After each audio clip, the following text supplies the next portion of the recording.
খ্রিস্টের জন্মের 2000 বছর পূর্বে সর্বপ্রথম চীনে রেশম সুতা আবিষ্কৃত হয়। রেশম সুতা উৎপাদনের জন্য রেশম বা গুটি পোকাকে লালন পালন করার পদ্ধতিকেই রেশম চাষ বলে। রেশম চাষের ইংরেজি নাম হচ্ছে সেরিকালচার, আর এর আবিধানিক অর্থ হচ্ছে কালচার অফ সেরিসিন, অর্থাৎ সেরিসিন নামক এক ধরনের প্রোটিনকে লালন পালন।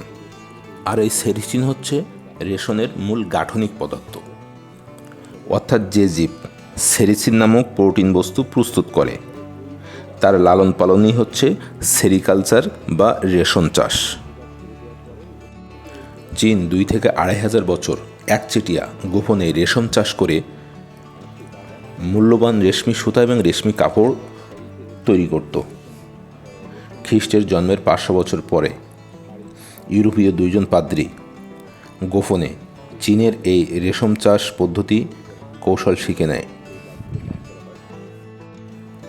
তারপরে ইউরোপে কিছু রেশম পোকার ডিম এবং তুঁত গাছের বীজ নিয়ে এই রেশম চাষ পদ্ধতি শুরু করে। বর্তমানে বিশ্বের অনেকগুলো দেশে এখন এই উন্নত মানের রেশম সুতা এবং রেশম চাষ করে। ভারতীয় উপমহাদেশে মুঘল আমলে সর্বপ্রথম রেশম চাষ পদ্ধতি শুরু হয়। তারপর নবাবী আমলে তৎকালীন বৃহত্তর বাংলাদেশে রেশম চাষ পদ্ধতির ভালোই উন্নতি হয় এবং ধারণা করা হচ্ছে রাজশাহীতেই সর্বপ্রথম রেশম চাষ পদ্ধতি শুরু হয়। আমি আছি বর্তমানে রাজশাহী বিশ্ববিদ্যালয়ের ভিতরে, যেখানে ছোটোখাটো একটা রেশম বাগান আছে।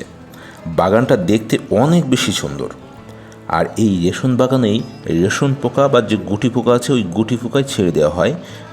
আর এই গুটি পোকার প্রধান খাবার হচ্ছে এই রেশম গাছ বা তুঁত গাছের পাতা।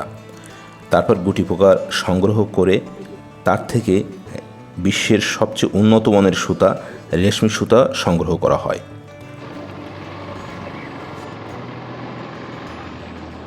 একটা বিষয় দেখলাম যে রাস্তার 2 পাশেও যেখানে সেখানে রেশম গাছ লাগাইছে, তুঁতে গাছ যেখানে সেখানে, এই সাইডেও দেখা যাচ্ছে।